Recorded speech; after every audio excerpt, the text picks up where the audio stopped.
और मैं हूं आपके साथ सुष्मिता तिवारी। बुलेटिन की शुरुआत से पहले एक नजर आज की हेडलाइंस की ओर। भागलपुर पहुंचे पूर्व सांसद और जाप सुप्रीमो राजेश रंजन उर्फ पप्पू यादव ने केंद्र सरकार, राज्य सरकार और बिहार के मुखिया विपक्षी दल राजद पर साधा निशाना। ललितपुर फरियाद सुनाने आए दंपत्ति ने कलेक्ट्रेट सभागार में ही लगे पेड़ पर फांसी लगाने की कोशिश। उद्योग व्यापार मंडल अध्यक्ष राजेंद्र अग्रवाल के नेतृत्व में डीएम कार्यालय का किया गया घेराव, सैकड़ों व्यापारी रहे सम्मिलित। राजस्थान से सैकड़ों की संख्या में महिलाएं और पुरुष उत्तर प्रदेश कांग्रेस कार्यालय के बाहर दे रही धरना, अटकी भर्तियों को लेकर किया जा रहा प्रदर्शन। समाजवादी पार्टी के कार्यकर्ताओं ने की यूपी टेट परीक्षा का पेपर लीक होने पर अपराधियों को उचित सजा देने की मांग, सुरक्षा व्यवस्था को देखते हुए किया गया पुलिस बल तैनात। और अब खबरें विस्तार से। भागलपुर पहुंचे पूर्व सांसद और जाप सुप्रीमो राजेश रंजन उर्फ पप्पू यादव ने केंद्र सरकार, राज्य सरकार और बिहार के मुखिया विपक्षी दल राजद पर जमकर निशाना साधा। एक और जहां पूर्व सांसद ने नीति आयोग के रिपोर्ट में बिहार के सबसे पिछड़ा प्रदेश बताए जाने के बाद मचे राजनीतिक घमासान पर जहां केंद्र सरकार और प्रधानमंत्री को कटघरे में खड़ा किया, तो वहीं जेडीयू के द्वारा पूरे प्रदेश में मुख्यमंत्री नीतीश कुमार के 15 साल को बेमिसाल बताए जाने पर तंज करते हुए कहा कि पिछले 15 वर्षों में हत्या, लूट, बलात्कार और अपराध का ग्राफ बढ़ा है। नेताओं के व्यक्तिगत आचरण पर भी जमकर प्रहार किया गया। क्या कहा पूर्व सांसद पप्पू यादव ने, देखे हमारे संवाददाता श्यामानंद सिंह के इस रिपोर्ट के जरिए। नहीं करता है नेता, फॉर्म हाउस में जाता ही है, पॉर्न देखता ही है, एनर्जी वाला टेबलेट कौन होता है, व्याग्रा खाता ही है।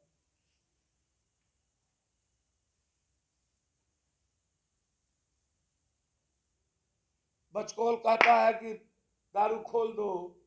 आरजेडी का जो एमएलए कहता है कि नीतीश कुमार गंजे पीते हैं। कोई नेता है जो कुछ नहीं पीता हो? टेबल पर वीडियो वायरल है, सब कुछ वायरल है। इश्क और मुश्क सब जानता है। बिहार में कभी रोजगार या यूथ की बात होती है, इनके मुंह से शोभा नहीं देता। जो बैसाखी के भरोसे शहीद करके सत्ता हथियाना चाहते हैं बाप को,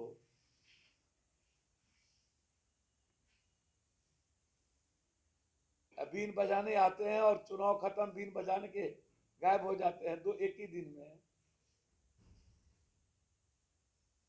न कभी किसान आंदोलन में, न कभी महंगाइयों के बंद में, ना कोरोना में।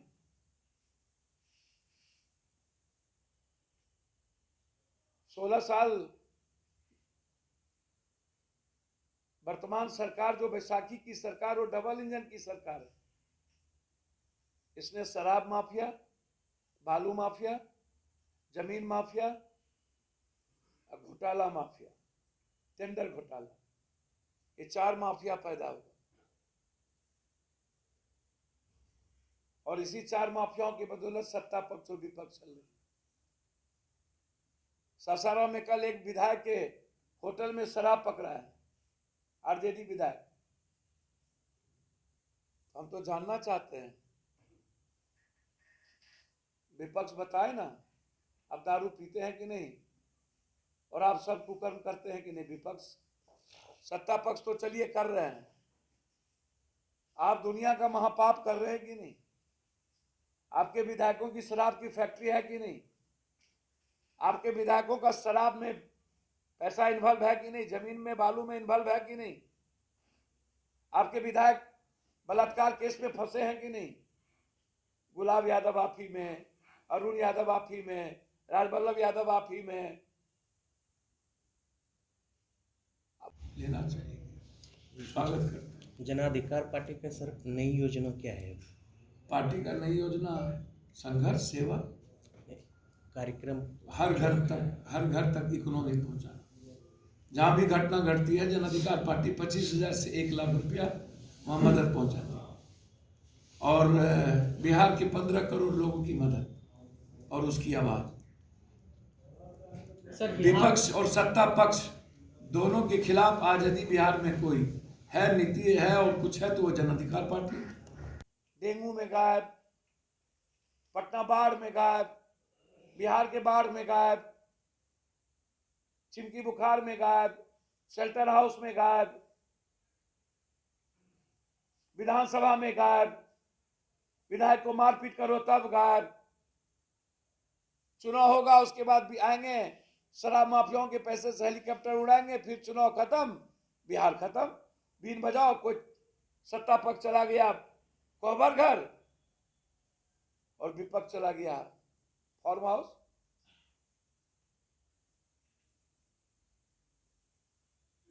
अब दारू नहीं पिएंगे। अब जो लोग कह रहे हैं कि कचरा है तो उनको नरेंद्र मोदी से इस्तीफा मांग लेना चाहिए। और यदि बीजेपी की नीति आयोग कह रही है कि बिहार की यह स्थिति है तो फिर बीजेपी और स्टेट के बारे में भी बताए। दूसरी चीज, अविलंब सारे भीसी को गिरफ्तार करना चाहिए और इन लोगों की इंक्वायरी करनी चाहिए, बर्खास्त किया जाना चाहिए। भीसी का अपॉइंटमेंट लखनऊ में शंभू श्रीवास्तव बैठ के तय करता है। ये आरएसएस और बीजेपी पूरा बिहार दुनिया को भीसी देती है और ये हमको मध्य प्रदेश और उत्तर प्रदेश से भीसी दे रहा है। मतलब मेरे यहाँ पैसा ज्यादा नहीं है इसलिए मेरे यहाँ का भीसी नहीं होगा, हमारे यहाँ ज्ञान ज्यादा है इसीलिए भीसी नहीं होगा।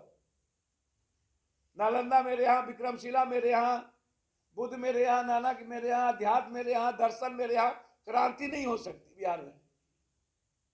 लेकिन ज्ञान का यदि हम प्रचंड है तो भीसी तो मेरे यहाँ से दो। गवर्नर तो मोहरा है, तो मलाईदार बंटवारा हो जाता है तब नीचे में गवर्नर बचते हैं। गवर्नर को तो बेचारे को जो छीका टूटता है तो उसके बाद वो चाटते हैं। इंक्वायरी करो।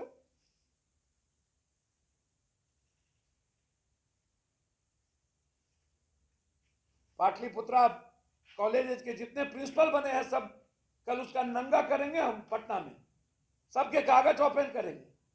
एक भी बिहार के पदाधिकारी माफिया और माफिया को हम नहीं बख्शेंगे, जितनी ताकत हो वो लगा ले। ललितपुर फरियाद सुनाने आए दंपत्ति ने कलेक्ट्रेट सभागार में ही लगे जामुन के पेड़ से फांसी लगाने की कोशिश की। बता दें कि लगभग 1 महीने से यहां वहां न्याय पाने के लिए भटक रहे पीड़ित दंपत्ति ग्राम बचलापुर का रहने वाला है, जिसके खेत पर कुछ दबंग लोग कब्जा कर रहे हैं, जिसकी शिकायत को लेकर कई बार पीड़ित थाने से लेकर तहसील तक और जिलाधिकारी आवास तक हर जगह कर चुका है, लेकिन कहीं कोई सुनवाई नहीं हुई है, जिससे क्षुब्ध होकर आज दोनों पति पत्नी फिर अधिकारी कार्यालय आ गए और सुनवाई न होने पर कार्यालय पर लगे जामुन के पेड़ से फांसी लगाने का भी प्रयास किया। देखिए संवाददाता मजीद मंसूरी की इस रिपोर्ट के जरिए। हम लोग 3-4 दरखास्त दे चुके आपकी। मैं अभी हर थाने हर अधिकारी आप शांत रहो। आपका सब क्या नाम है आपका? रामलाल। कहाँ से आए हो? बचलापुर। क्या मामला है? जमीन नहीं बोने दे रहे, 2 पेड़ खन्नी के काटे दे। कौन लल्लू ने तो कहाँ शिकायत की थी आपने? थाने की सब 4 दरखास्त थाने दे आए हम। तो आज यहाँ क्या कर रहे थे? हम फांसी लगा के मर रहे थे सर, कोई सुनाई नहीं हो रही हमारी, न यहाँ से हो रही है कहीं से हो रही। हमने दरोगा जी से कहती हमारी अकेली इंक्वायरी कर लो, हमारी अकेली तो इंक्वायरी नहीं करी। ऐसे दरखास्त आपने कर लिया। अधिकारियों ने आपकी बात सुनी? कोई ने नहीं सुनी। ऐसे शिकायत करी अब हाल कल तुमने दे पैसा। कौन कह रहा था? दरखास्त देगा साहब को। कौन से साहब? किसके पास गई थी? ये तो सामने है। एसडीएम किसके? कौन भाई, किसने कहा पैसे? उद्योग व्यापार मंडल अध्यक्ष राजेंद्र अग्रवाल के नेतृत्व में डीएम कार्यालय का घेराव किया गया, जिसमें सैकड़ों व्यापारी सम्मिलित रहे। शहर में बिक रही अवैध नशीली पदार्थों पर अंकुश लगाने को लेकर प्रदर्शन किया गया। नशे की लत से युवाओं के भविष्य से खिलवाड़ का आरोप लगाकर नारेबाजी की गई। आबकारी विभाग पर मिलीभगत का आरोप लगाकर प्रदर्शन भी जारी है। देखिए संवाददाता जावेद खान के इस रिपोर्ट के जरिए। दिन से फिर चालू हो जाता है, सब नीचे से ऊपर तक ऐसे लिप्त हैं इसमें और इतना मोटा धन आ रहा है और हमारे बच्चे आज इस कदर नशे में लिप्त हैं वो कुछ कह भी नहीं पाते, घरों में चोरी कर रहे हैं। ये चोरी, डकैती, बलात्कार, इस नशे का ही एक स्वरूप होता है। तो मैं ये कह रहा हूँ आपसे, जब तक राजस्थान से सैकड़ों की संख्या में महिलाएं और पुरुष उत्तर प्रदेश कांग्रेस कार्यालय के बाहर धरना दे रहे हैं। विभिन्न राजस्थान के विभागों के अभ्यर्थी हैं जो अपनी मांगों को लेकर कांग्रेस कार्यालय के गेट पर बैठे हैं। पिछले 3 दिनों से उत्तर प्रदेश कांग्रेस कार्यालय के बाहर धरना दे रहे अभ्यर्थी लगातार कांग्रेस के बड़े नेताओं से आवाज उठा रहे हैं कि उनको राहुल गांधी व प्रियंका गांधी वाड्रा से मिलाया जाए। धरने पर बैठे अभ्यर्थी अलग अलग विभाग से लंबे समय से अटकी भर्तियों के लिए धरना दे रहे हैं।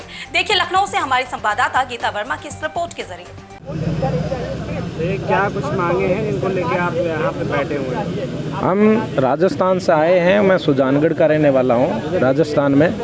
तो हम पिछले 47 दिन से राजस्थान के अंदर कड़कड़ाती ठंड के अंदर खुले आसमान के नीचे सो रहे हैं। हमारा धरना प्रदर्शन चल रहा है। गहलोत साहब ने हमारी एक नहीं सुनी। हमारे भाई साहब उपेंद्र जी यादव ने 7 दिन आमरण अनशन किया। वहाँ के मुख्य सचेतक महेश जोशी जी आते हैं, अनशन खत्म करवाते हैं और कहते हैं कि आपकी मांगे हम सुन लेंगे। लेकिन उसके बाद में उन लोगों ने फ़ोन उठाना बंद कर दिया, हमारे से कोई वार्ता नहीं की। और जब हमने कांग्रेस को समर्थन दिया था तो राहुल गांधी जी ने कहा था कि युवाओं के साथ अब होगा न्याय। तो हम प्रियंका गांधी जी से यूपी के अंदर अब पूछने आए हैं कि हमारे साथ में कब होगा न्याय, क्योंकि प्रियंका गांधी जी यूपी के अंदर वादा कर रही है, प्रतिज्ञाएं कर रही है कि हम 20 लाख लोगों को रोजगार देने का काम करेंगे।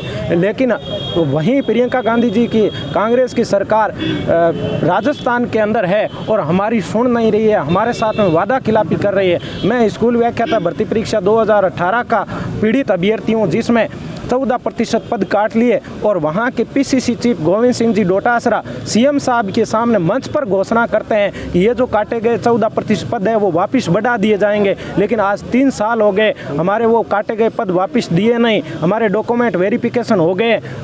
यदि वो पद वापस देते हैं, हम भी गजेटेड ऑफिसर है। कल गहलोत साहब का बयान आया कि वो जो वहाँ पर गए हैं लखनऊ के अंदर, वो तो अनपढ़ है, बिना पढ़ने वाले हैं। तो मैं गहलोत साहब से कहना चाहूँगा, आप हमारी मार्कशीट चेक कर सकते हो, 490 673 मेरा फिजिक्स फर्स्ट ग्रेड में रोल नंबर है, चेक कर सकते हो। हम पढ़े लिखे हैं, आपने वहाँ हमारी वहाँ जयपुर के अंदर सुनी नहीं। तो हम आला कमान प्रियंका गांधी जी के सामने गुहार लेने आए और जब तक प्रियंका गांधी जी हमारी बात नहीं सुनेगी, वो डोटासरा जी के वीडियो भी हम दिखाएंगे। प्रियंका गांधी जी को वादा करते हैं, अधिकारी तानाशाही करते हैं, राजस्थान सरकार में अधिकारी तानाशाही करते हैं और नेता वादा खिलाफी कर रहे हैं। तो वो मांग, और पहले भी हम कंप्यूटर भर्ती को नियमित किया था, तब प्रियंका गांधी जी से उपेंद्र भाई साहब मिलने आए तो उन्होंने कहा राजस्थान के अंदर कोई भी शिकायत हो युवाओं के लिए मैं लड़ रही हूँ, तो हमारे पास आना। तो यही गुहार लेकर हम यहाँ पर आए हैं। तो ये क्या कुछ मांगे हैं आप लोगों की जो आज यहाँ कांग्रेस कार्यालय के बाहर गेट पर बैठे हैं? सर, हमारा राजस्थान बेरोजगार महासंघ है, प्रदेश अध्यक्ष उपेंद्र जी यादव के नेतृत्व में हम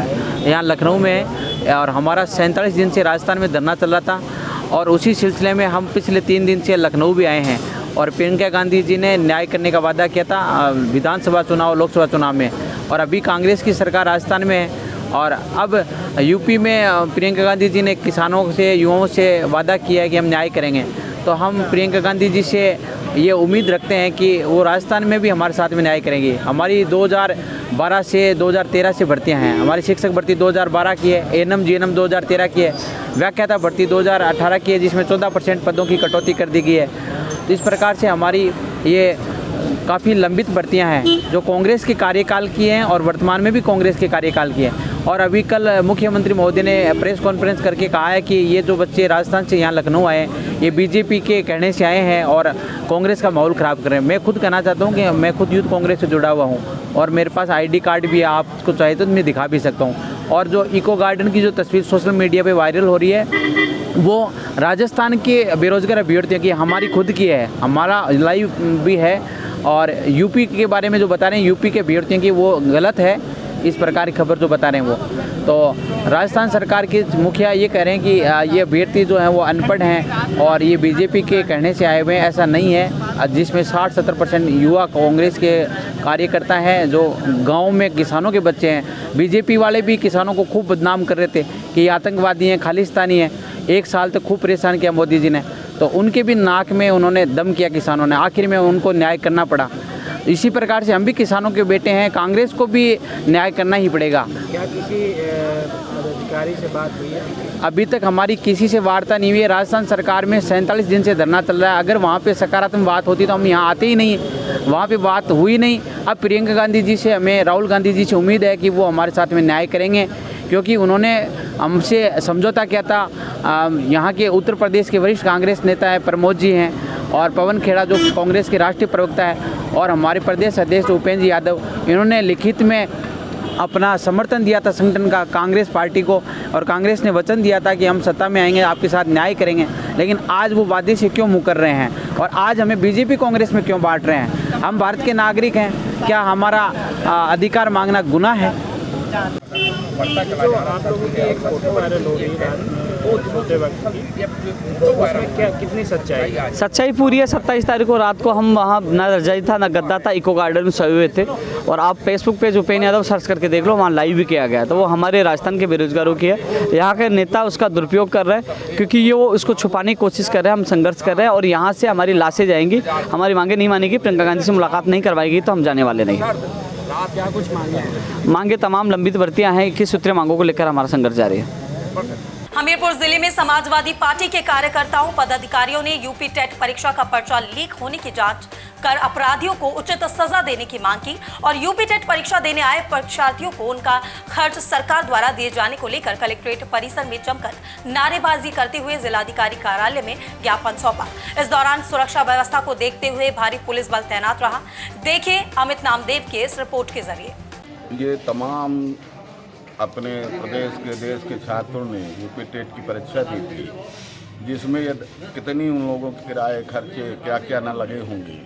गरीब भी हैं, साधारण व्यक्ति भी हैं, और वो परीक्षाएं कैंसिल कर दी गई, और इसमें घपलेबाजी है सरकार की। जबकि हमने सुना है आज कि ये लोग दोबारा उनका खर्चा भी दे रहे हैं, कर रहे हैं, तो उसका हम लोग विरोध कर रहे हैं कि ये जो धांधली हुई है, इस धांधली को सही करें और उनका बच्चों का खर्चा मिले, उनके समय का हर्जाना मिले, पुनः परीक्षा अविलंब कराई जाए। आज बुलेटिन में मेरे साथ बस इतना ही। दीजिए इजाजत, नमस्कार। चैनल की लेटेस्ट अपडेट के लिए बने रहिए मेरे साथ, देखते रहिए इंडिया रिपोर्ट।